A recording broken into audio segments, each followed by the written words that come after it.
Every single person who joins us at Macquarie University brings something unique. Look how much more we can see there. Yeah, I think start with this image, and the distortion is really good. You bring your passion, ambition, creativity, That's cool. your dreams and ideas, your potential. And when that potential is multiplied by our collective, and today we're going to learn about atmospheric distortion. amazing things can happen.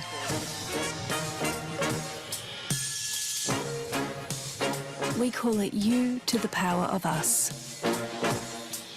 Macquarie University. Good morning, everyone, and welcome to Macquarie University's Master of Research Information session. I'm Lewis DePaulo, and I'm delighted to have you all here today. Whether you're joining us from near or far, we're excited to share with you what makes Macquarie University a fantastic place to pursue your research ambitions. We would like to start today's session with a welcome to country.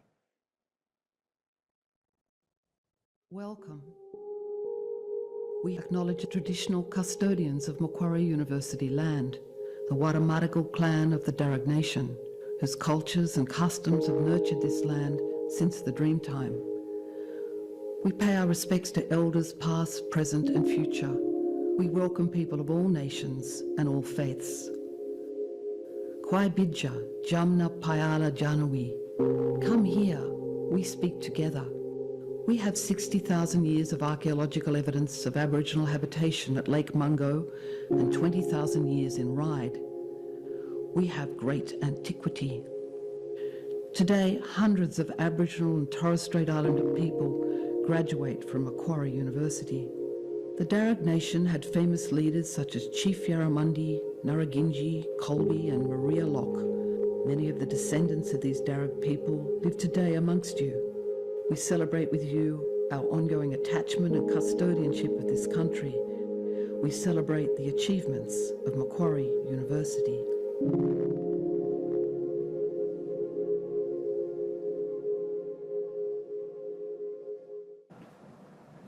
In today's webinar, we'll cover a range of topics, including an introduction to Macquarie University, an overview of our research degrees, a Q&A session, and then lastly, we will break out into faculty-specific sessions. I'd like to point out that you will all receive the slides and a recording of today's session via email, so you'll have access to all the information you need. I'm joined by Professor Jen Cornish, Academic Director of the Graduate Research Academy and Professor of Psychology, as well as Catherine Murphy, the Operations Manager for the Graduate Research Academy. Macquarie University is renowned for its highly ranked academic degrees and is home to one of Australia's largest graduate research programs. We are proud to be ranked among the top 1% of universities worldwide and 133rd globally by QS in 2025. We also ranked number 6 in Australia for graduate research completions. For Master of Research students, this means you'll be part of a prestigious institution that is recognised for its excellence and innovation. You'll have access to top-notch resources, world-class academics, and a vibrant research community. Plus, being at a university that's highly regarded both in Australia and globally can open doors for future opportunities and collaborations. And with our high ranking in graduate research completions, you can benefit from a supportive environment that helps you finish your research faster, allowing you to move on to the next exciting chapter of your career sooner. I will now hand over to Professor Jen Cornish, who will discuss how Macquarie's research degrees will allow you to tap into these opportunities. Thanks, Lewis, and welcome everybody. At Macquarie University, our research degrees are designed to help you explore your passion and advance your career. Whether you're curious about the world, eager to deepen your expertise, or ready to discover the unknown, we've got you covered. Our programs are structured to boost your employability.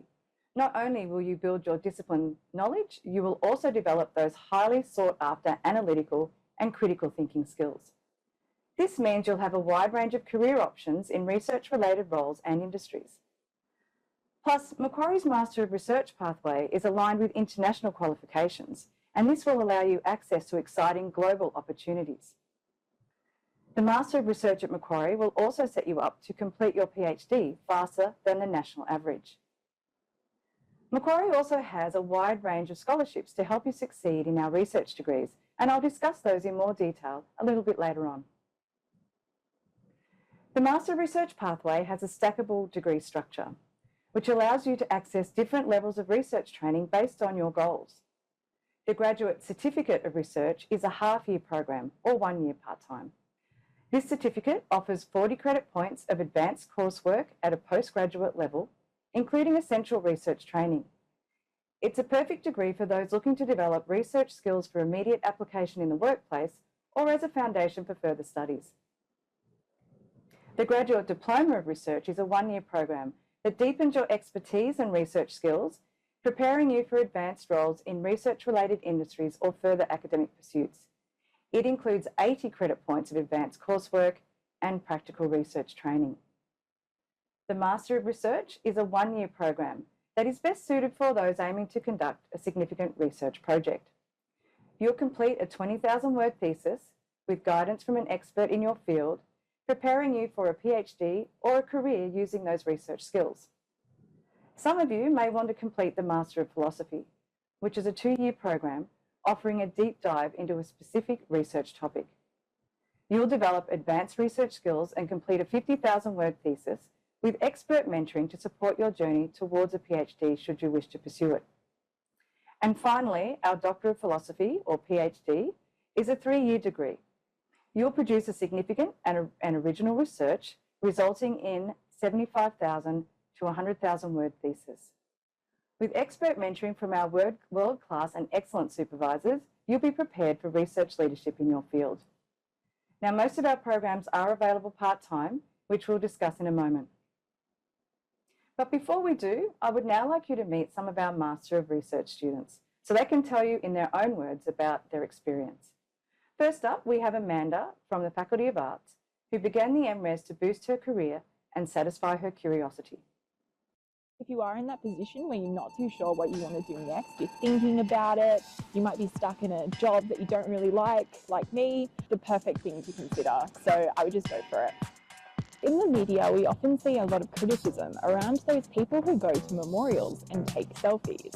This really fascinated me after a trip to the New York City 9/11 memorial last year, where I saw so many people with selfie sticks in their hand, and I was wondering, why do people do this? What's this all about? So I decided to do some research of my own throughout the MRes program, and I figured out that it's actually a really nuanced cultural practice that goes beyond what we'd consider to be a traditional selfie, and that really interested me. I look at how do people actually self-represent on Instagram and other social media platforms when they're at memorial sites? What are the kinds of things that they say in captions, and how do they show their experience in that place? And let me tell you, it's not what we think it is. I've definitely faced more than a few challenges during this time, and I think a lot of that comes down to imposter syndrome. You know, where I grew up in part of regional Australia, we didn't really have uni as something that people did. There were a few of us that went to university out of my high school, but doing a PhD, doing a research degree definitely wasn't something on my radar or something that I even thought would be possible for someone like me growing up back all those years ago. So I think being able to kind of lean into when I'm feeling insecure about my research and just remembering that I'm on this path for a reason and everything's going to work out is, I think, the best way that I've been managing that. And also just having such a great community of people around me to fall back on. I have an amazing supervisor, Dr. Jane Simon, and her support has been so wonderful throughout this entire process, as well as the rest of the Graduate Research Academy that we have here at Macquarie. I definitely have advice for anybody that's thinking about doing a Master of Research, and I think it's just go for it. Second, we have Sally from the Faculty of Science and Engineering, who found a fascinating MRes project combining her favourite disciplines of ancient history and biology. When I was really little, like every other 4-year-old on the planet, I really wanted to be someone who studies dinosaurs. So I think I definitely have the dream job now of digging up dinosaurs. These guys have taken away so much of the hoodoo, and then the dinosaur is under this white thing over here.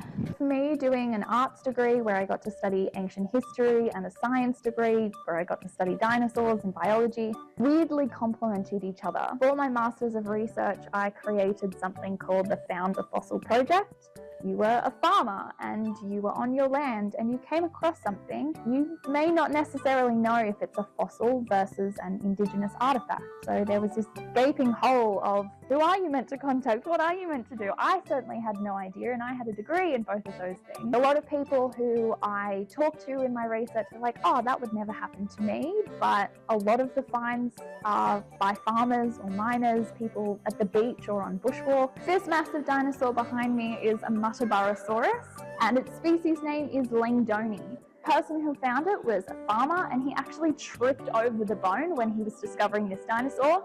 Thought, wow, that is a really big cow. Took it to a museum, and it turned out it was a brand new dinosaur species, so they got to name it after him. People want to see you succeed. They really want interesting projects. So if you can get people on side to make it happen, I think Macquarie is probably one of the best places for that.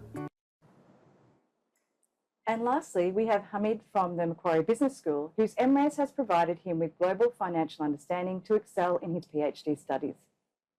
Macquarie to me is really a second home. This university has been very kind to me all throughout my bachelor's, my master's, and now, the tail end of my PhD. Every time that I think that I've finished studying here at Macquarie, I come back and pursue something else. My Master of Research thesis examined how policies from offshore central banks affect the Australian financial market. It was a really eye-opening exercise because it allowed me to sort of solidify and understand further a lot of the concepts that I sort of hypothesized on but was never able to empirically examine. My PhD thesis right now is examining the interaction between the real economy and financial markets via multiple different channels. The Masters of Research was a really good segue to pick up these research skills that I'm now using in my PhD. I had the ability to spend a whole year doing rigorous coursework to build up the skill set, and then I spent a whole year putting together a thesis that is now, ready for publication in a top-tier journal. One of the things that I've utilized quite a lot throughout my studies and continue to do so for my PhD is Refinitiv Icon. To do a really good research thesis, there needs to be a combination of theoretical and empirical elements. The empirical can only be done if we have access to world-class data. So having access to this platform, it is a serious advantage that I have gained throughout my studies. So Macquarie provides an incredible opportunity for you to become an expert in the field that you have a passion in. And you can only do that when you have world-class supervisors and a world-class department. I love our community, I love the environment, and I love just how supportive colleagues, peers, other students have been. All such great experiences. You too could be one of these great students with exciting stories from their MRes degree. Now, let's discuss how you can enter our programs. Now, I appreciate this slide's a little busy, but it shows you the entry points and requirements for each of our research programs up until the Master of Research. As you can see, on the left-hand side of the screen, you need a bachelor's degree with a minimum 65% grade to get into the Graduate Certificate or the Graduate Diploma of Research. Now, of course, if you start with the Graduate Research Certificate and you decide you love it and you love research, you may continue with the Graduate Diploma of Research. Or likewise, if you start your Graduate Diploma and your circumstances change, you might want to exit with a Graduate Certificate of Research. On the right-hand side, you can see that for entry into our Master of Research, you will need either a Graduate Diploma, a Bachelor Honours degree, or a Master's by coursework with a minimum mark of 65%. So while we do have several entry pathways, our students commonly complete the Graduate Diploma and then enter the Master of Research. Now, please be aware that there's some additional entry requirements that may apply. So you can refer to the Graduate Research Admissions Policy for more details or for any other discipline-specific requirements. Now, let's discuss the study options of these programs. The Graduate Certificate of Research is available part-time for all faculties and also full-time for the Faculty of Medicine, Health and Human Sciences and the Macquarie Business School, depicted as FMHHS and MQVS there. International students can study full-time in all of the programs, noting that for the Graduate Certificate, full-time study is only available in the Faculty of Medicine, Health and Human Sciences and the Macquarie Business School. For the Graduate Diploma and Master of Research, international students may enrol full-time. However, domestic students may enrol for either part-time or full-time study. As you can see, the programs start in either January or February, or in July for mid-year enrolment. Now, we know that fees are an important consideration when deciding on these degrees, so I'm now going to break down the fees for you per program. The graduate certificate is full fee paying for both domestic and international students. The graduate diploma is also full fee paying for international students. For our domestic students, the graduate diploma is eligible for Commonwealth supported places. The Master of Research is full fee paying for international students unless you hold a scholarship. Domestic students don't pay fees for the MRes as they are offset by the Australian Government. Now, a little bit more on scholarships. Macquarie University offers a one-off stipend valued at $5,000 per session for a maximum of 2 sessions. And these are for high-performing domestic and international students enrolled in the Graduate Diploma of Research. To be eligible for these, students must have a Macquarie weighted average mark, known as a WAM, of 80 or above, or an equivalent GPA of 6 out of 7 or above on entry to the program. They must also be enrolled full-time at the census date in their commencing session. To receive this one-off stipend again in your second session, you'll need to have achieved a minimum overall WAM of 80 in your first session, and again, you must be enrolled full-time at the census date. We also have a range of scholarship schemes that are available for our Master of Research program. For students moving from the Graduate Diploma to the Master of Research, scholarships are awarded based on academic merit and offered to students with the highest overall WAMs. The Road to Research Scholarship is available to both domestic students and onshore international students with a valid visa, and these are also based on academic merit. Major round scholarships include those funded through the Australian Government Research Training Program, or RTP, and the Macquarie University Research Excellence Scheme, or MRes. There are 4-year bundled scholarship offers of 1 + 3 years, meaning this is the MRes plus PhD, and they may be available for top-ranked applicants. We also offer project-specific or industry-funded scholarships with designated supervisors. Our scholarships typically include a tuition fee offset and a living allowance stipend of $38,500, that was for 2025, and this will be indexed annually. Some project-specific or industry-funded scholarships may also pay a higher stipend rate. So what I want you to do is check out the QR code on the slide for more information about our scholarships. Macquarie University is also committed to encouraging and increasing the number of Indigenous students undertaking graduate research study. We proudly offer an Indigenous Research Excellence program, which provides a supplementary stipend in addition to the base stipend. Students will also have access to mentoring from academic and professional staff. They'll have opportunities to develop their career goals and to advance their research skills through presentation of their research, either at local, regional, and national conferences. The stipend values for 2025 are an additional $5,000 per session for the Graduate Diploma of Research and an additional $8,000 a year for the Master of Research. I would now like to hand over to Catherine Murphy to outline important information on how you can apply for our degrees. Thanks, Jen, and hello, everybody. Okay, so as you can see here, we have outlined the application deadlines for those wanting to commence in Session 2, 2025. Domestic applications are still open until April 30th. International applications are closed. However, if you are an international applicant who is currently onshore in Australia with a valid student visa permitting full-time study, you can apply up until April 30th also. For offshore international students, applications will reopen in June for a commencement in Session 1, 2026. Next up is how you apply for the Graduate Certificate of Research or the Graduate Diploma of Research. To apply for these programs, please follow these 4 steps. First of all, decide on the course that suits your needs best. Is it the Grad Cert or is it the Grad Dip? Second, check that you meet the entry requirements. Third, gather all your required supporting documentation, which is outlined on our How to Apply page. And hot tip, scan the QR code on the slide. And the fourth and final step, create your application and upload your documents through our applicant portal, also found through the QR code. Now, if you're applying for the Master of Research, the steps are a little bit different. So first, check you meet the entry requirements for the program. Next, identify any scholarships you may be eligible for, which, as you'll have seen, we have very generous scholarship schemes. Third, find a supervisor that matches with your research interests and develop a research proposal. Fourth, gather your supporting application documents, which will also include academic referee details. And finally, apply online through our applicant portal, which again, you can access via the QR code on the slide. Now, the Graduate Research Academy is here to help answer your application and scholarship inquiries. My team are wonderful and are very happy to help you. We also have expert advisors in the departments and schools who are available to provide academic advice and to discuss your research interests, and you'll talk to them a little bit later. And finally, just use the QR codes to access the right help. Thank you very much to everyone who came today, and I'll pass it back to Lewis.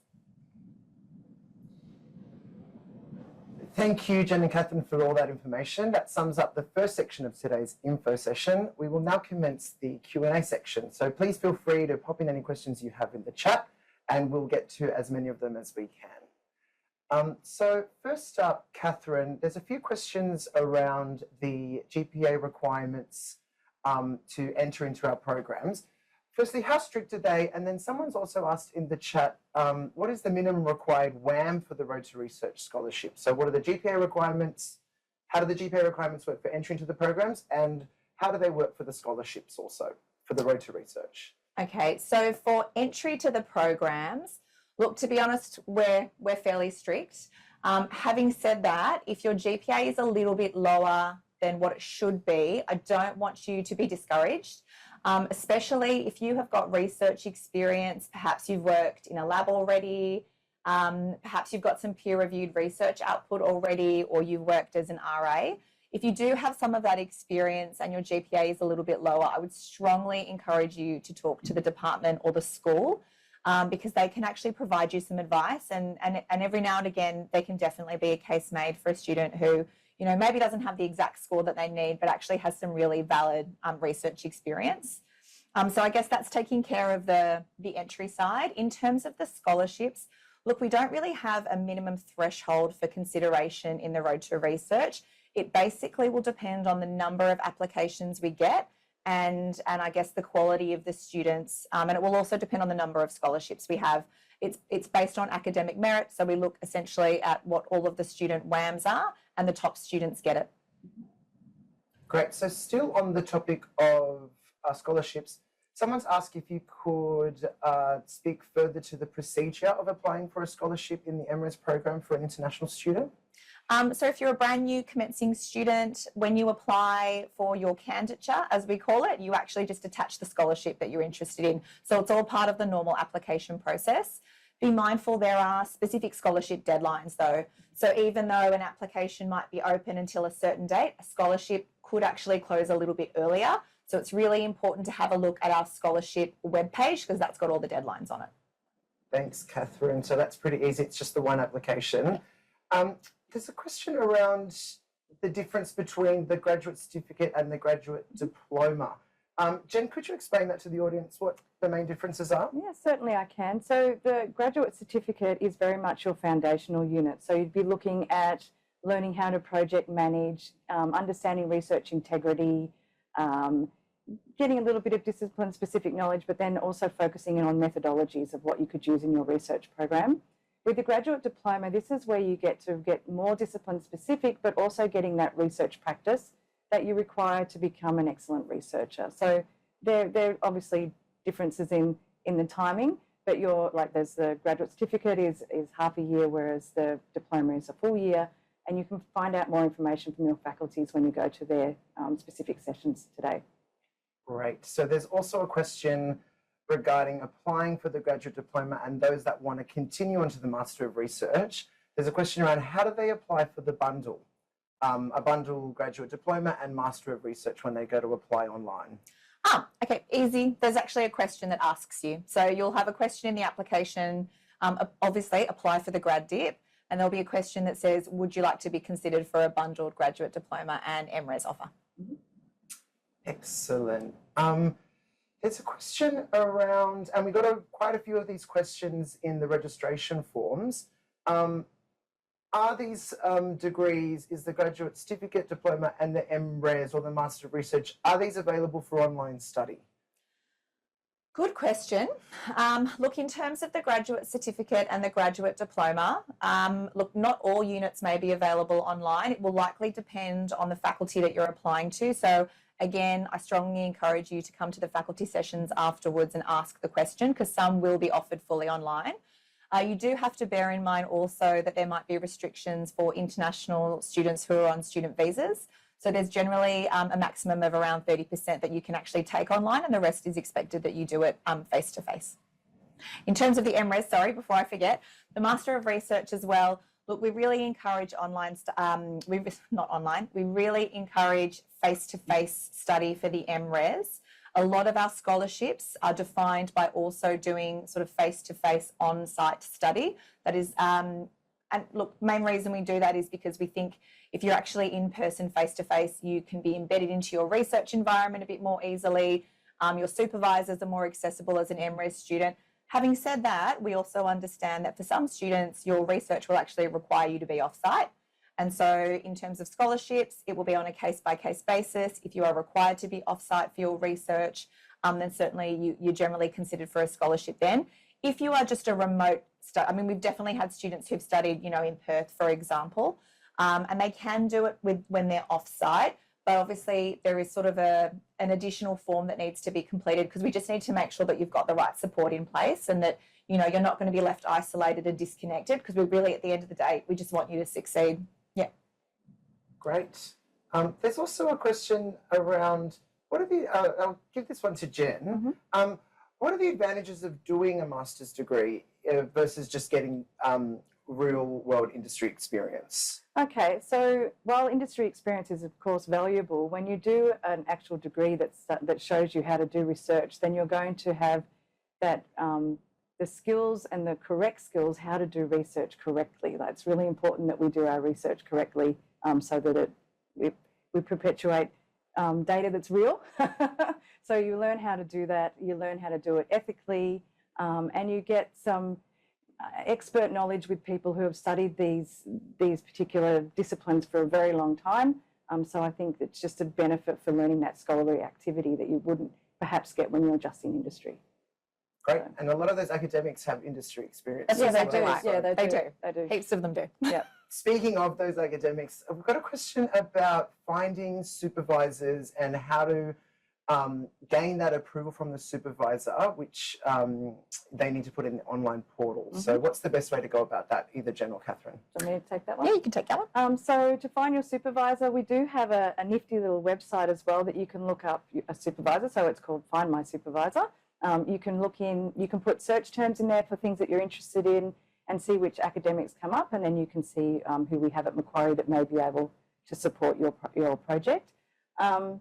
Yeah, just if you're from Macquarie, if you're a Macquarie student, definitely get in there and start talking to people that you've really enjoyed their lectures throughout undergraduate or through the graduate diploma, and reach out to them as soon as you can to let them know that you're interested in coming to work with them. So get to know the academics. I mean, that's another really important thing for working on campus as well, is that you get to know the academics and academic life or that research life really well.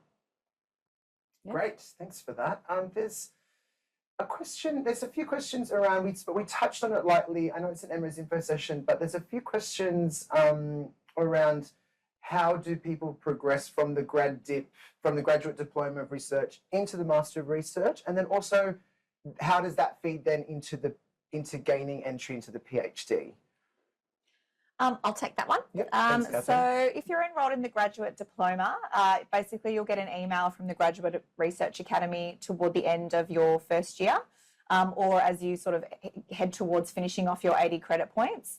And it basically will invite you to complete a form. And as you complete the form, you basically just say, I'd like to progress to the MRes. It's an online form. It's very straightforward.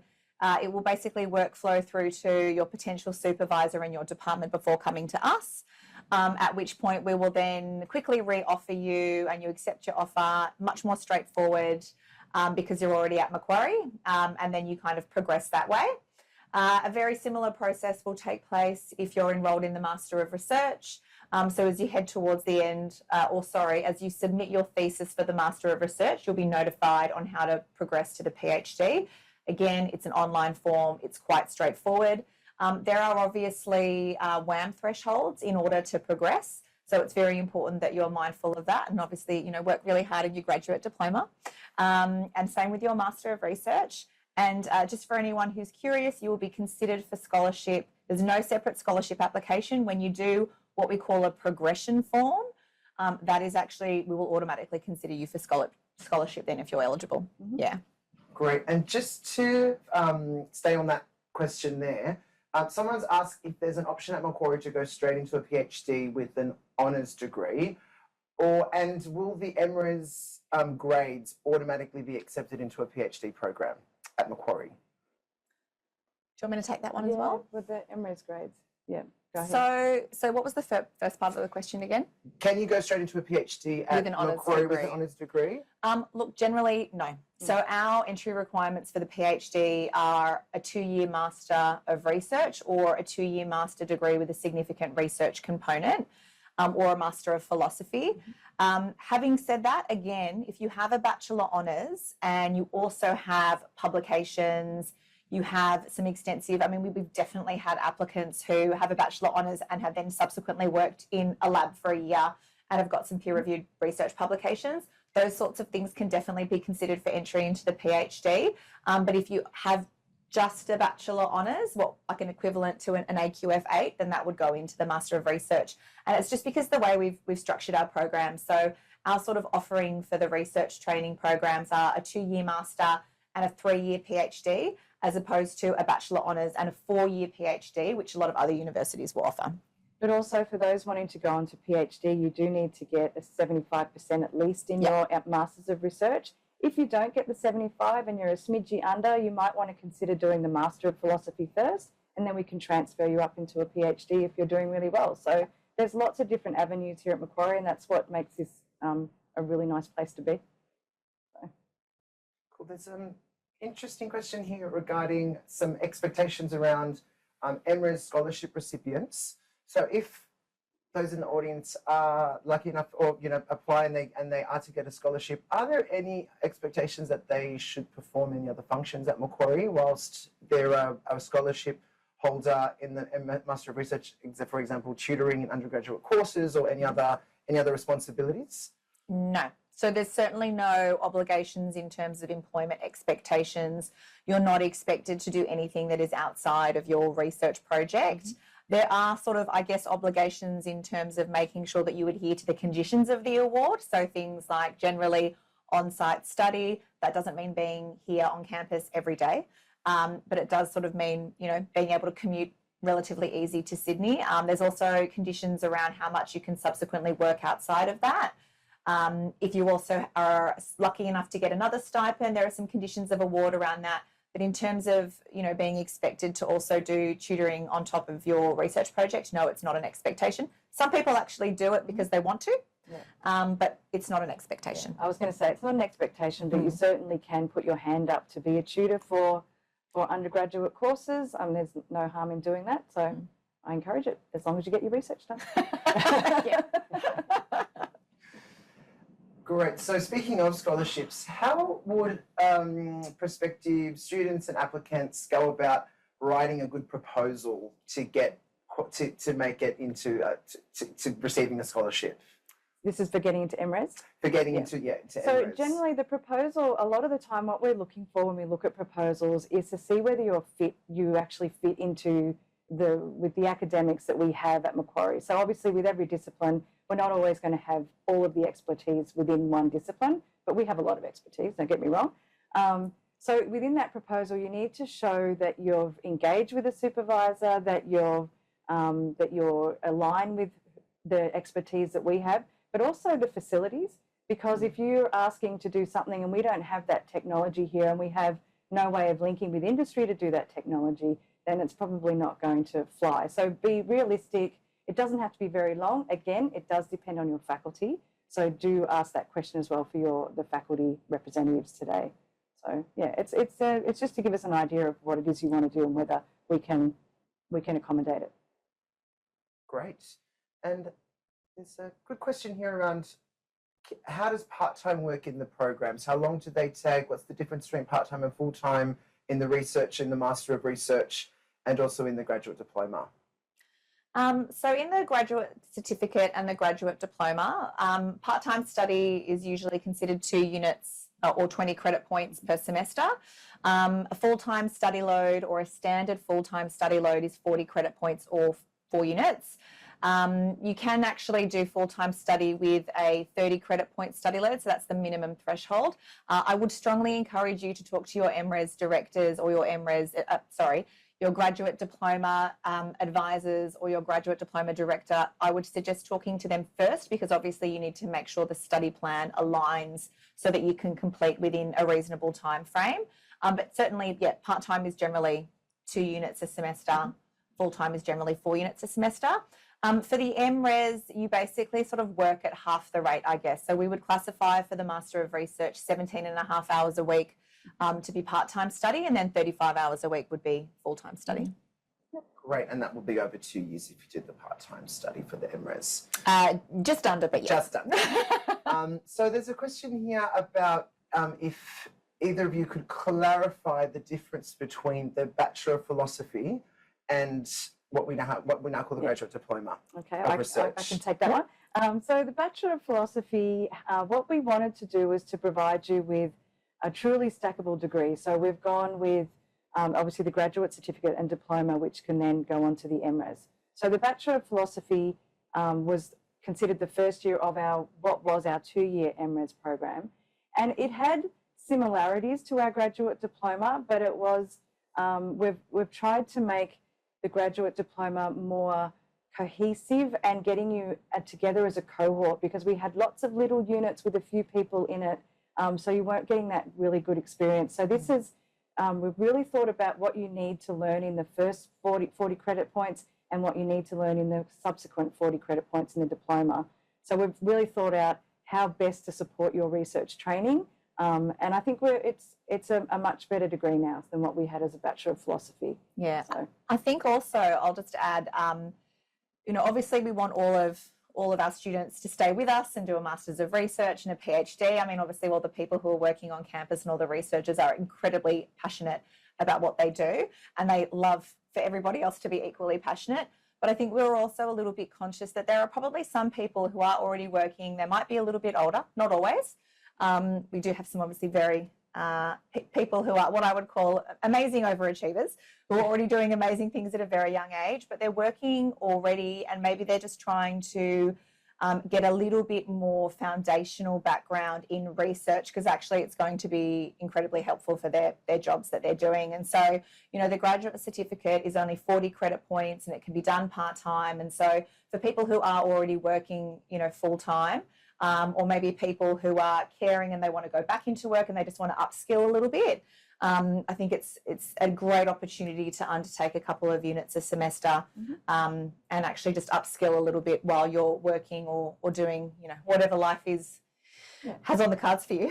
So more streamlined and more flexible, let's put it that way. Yeah. So, yeah, thanks, Catherine. Great, thanks for that. Someone's asking if for any reason they're not eligible for scholarships, do domestic students have to pay for the graduate out of pocket for the Graduate Diploma and then the MRes? So specifically for domestic students, how do the scholarships work for Graduate Diploma and then again for the MRes and the fees and costs associated? So for the Graduate Diploma, it is Commonwealth supported place. Like we have Commonwealth supported places. So you obviously do have to pay some money, but it is somewhat offset by the government. And there's also, you might be eligible for sort of the HEX Help scheme as well. So it is CSP supported. In terms of the Master of Research for a domestic student, you actually don't pay any tuition fees at all.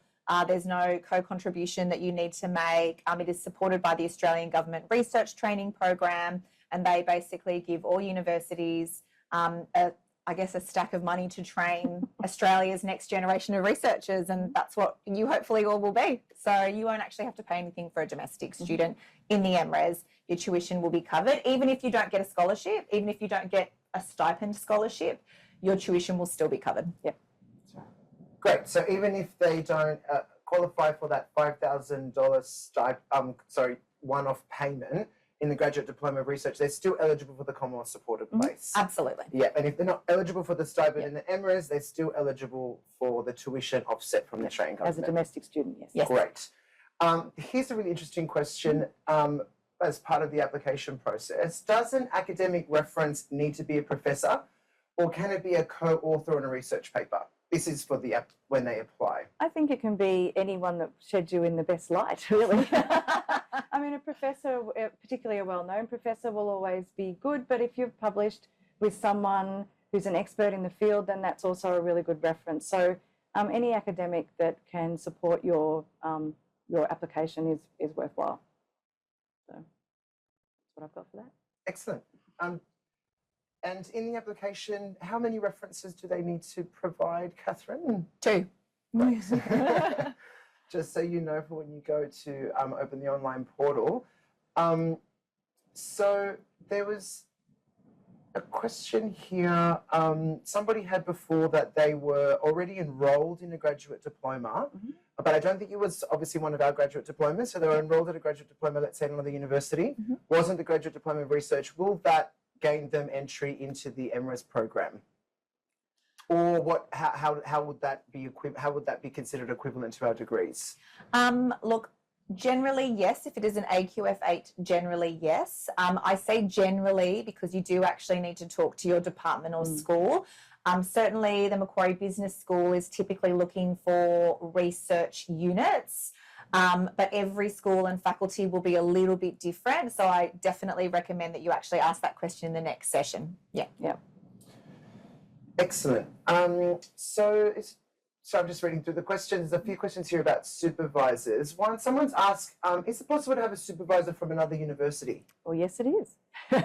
So you would have your primary supervisor from Macquarie and also your associate. You need to have two Macquarie University academics as your supervisors, but you can certainly have an off-site supervisor if you like. They're called an adjunct, so you can apply to have several adjuncts if you like, depending on what you need to get your project done and to have the support you need.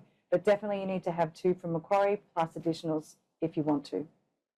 Great. And speaking of academics at Macquarie, someone's also asked if it's possible to nominate a supervisor in their application or once they get enrolled that are not listed in our Find a Supervisor website that you mentioned earlier in the session. So if they're not in the they should be in the Find Our Supervisor website, but if they're not and they're an academic at Macquarie and they've done their training that we would expect that they've done to make sure they're looking after you properly, then yes, they can be a supervisor as long as they're an academic in an academic role. Yeah, we've got eligibility criteria for supervisors because obviously the university needs to make sure that they have the proper academic background to support you and guide you. Yeah. Excellent. This is a great question that I'm sure many people are thinking about in the audience if they are looking to do a PhD. If if a student applies and gets accepted into the MRes program and finishes that project, can they continue on the same project in their PhD? And if not, how different do the projects have to be? So you wouldn't use the exact same project, but you can definitely do a project that leads on from your Masters of Research into the PhD. So if you've done a Masters of Research project and you want to learn from that and do more in your PhD, you can certainly do that. If you need some of your MRes data to be in your PhD to let people know the background, you can put that in your PhD, but you must declare that it was already assessed as a Masters of Research project. So we'd actually encourage you to do the MRes in a field that you want to continue on in. You don't have to, but we would encourage it because then you get that really deep discipline knowledge and you can really hit the ground running to finish your PhD on time in that 3 years. So, yeah. Great. So there is a chance for them to keep working on something, but build on it. Build on it, yeah.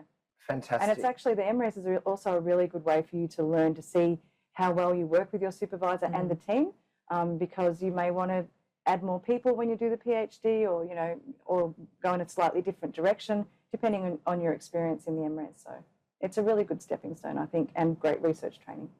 So. Fantastic. I'm just seeing if there's any last questions before we wrap up. I think we've answered most that have come through. There is a question here. We mentioned the tuition fee offset eligibility. Tuition fee offset. Who is eligible for the tuition fee offset? Who would be eligible? What we classify as domestic students, and they are Australian citizens, New Zealand citizens, permanent residency visa holders, and humanitarian permanent residency visa holders. So they would be all of the ones that are classified as RTP offset ones. Excellent. Yeah. So we'll just get to the last couple of questions before we wrap up. Someone's asked if you've completed a master's at another university but not a Master of Research with a 75% average, do you then need to do the Master of Research then move to PhD, or do any credit points from the previous university masters count? Could they add a research piece within my current master's, and if they did add that research sort of component or unit in their current master's, will that be enough for them to gain entry into the PhD, or will they still need to do the Master of Research? It'll really just depend on what's in your master's. So typically, if you've done a 1-year master by coursework with no research, you're going to do the Master of Research at Macquarie. And look, to be perfectly honest with you, it's actually in your best interest to do it that way. It gives you a taster of whether or not research is really what you want to do, but you actually can still come away with a degree at the end of it, which is fantastic. If you have a 2-year master's, however, if you've got a 2-year master's and you do have what we classify as a major research component, and we're looking for something like, you've spent roughly half of the program, so you've spent roughly 1 out of the 2 years working on it. It's roughly 20,000 words, but it can be a little bit less. We understand that some disciplines don't have such high word counts. Then you can certainly be considered for direct entry into the PhD as well for that. We do also have cases where we've got students who've done, a 1 or 1.5 year master by coursework with no research specific units, but maybe they have also concurrently to that been working in a research lab. They've produced some peer-reviewed research output. All of those things will sort of be considered as direct entry to the PhD. And I strongly recommend that you actually talk to your research training director in your school or department, or talk to one of the advisors, because they'll be able to kind of look at your background and give you a sense of what you might be eligible for as well. Yep. Yeah. Great. Thank you so much, Jen and Catherine. That's all the questions we've got time for in today's session. So that's the end of our Q&A. Thank you all so much for joining us today. We hope that the webinar has been informative, and please do not forget that you can reach out to us after this session with any further questions that you have. Using those QR codes, you can send in an inquiry straight to the team. We're more than happy to answer your questions. You can also ask more questions in the faculty breakout rooms that we're about to go into. And just a last reminder that you will receive the slides and a recording of today's session via email. So again, you'll have all the information about how to apply and all the important information we've covered today shortly in your email account. So in this next slide, you'll see our 4 faculties listed and the schools and departments within them. This should help you find the right faculty where you can meet with research training leaders and ask any questions related to your proposed research and study. The Zoom links provided in the chat will take you to your faculty breakout sessions. Just be mindful that the sessions will start at 11 a.m. So feel free to take a break before they commence. I'm just going to go through the faculties so you can get an understanding of what fits, where your topic might fit in which faculty. So in the Faculty of Arts, we have the Centre for Critical Indigenous Studies. We have the Schools of Communication, Society and Culture, Education, Humanities, International Studies and Law. Please check the chat for the Faculty of Arts Zoom link. In the Faculty of Science and Engineering, we have the Departments of Applied Biosciences and the Department of Australian Astronomical Optics, in addition to the Schools of Computing, Engineering, Mathematical and Physical Sciences, as well as Natural Sciences. Please check the chat or the Zoom link. So there you'll find the Faculty of Science Engineering breakout session Zoom link. In the Faculty of Medicine, Health and Human Sciences, we have the Australian Institute of Health and Innovation and the Schools of Chiropractic, Health Sciences, Linguistics, Medicine, both clinical and biomedical, as well as Psychological Sciences. Please check the chat. You'll find the Zoom link for the Faculty of Medicine, Health and Human Sciences. And lastly, in the Macquarie Business School, we have the Departments of Accounting and Corporate Governance, Actuarial Studies and Business Analytics, Applied Finance, Economics, Management and Marketing. please check the chat. You'll find the Macquarie Business School Zoom link. Once again, thank you all for joining us. Just a reminder again, the breakout sessions will commence at 11 a.m. So there's a bit of time there for you. We'd like to thank the team for helping us record this session today, as well as all faculty staff that are present and Graduate Research Academy representatives that have been helping out with the Q&A today. So thank you so much for joining us, and we'll see you in the breakout sessions. All right, and then move to your right just a little bit. Okay, come. Every single person who joins us at Macquarie University brings something unique. Look how much more we can see there. Yeah, I think start with this image, and the distortion is really good. You bring your passion, ambition, creativity, That's cool. your dreams and ideas, your potential. And when that potential is multiplied by our collective, And today we're going to learn about atmospheric distortion. amazing things can happen.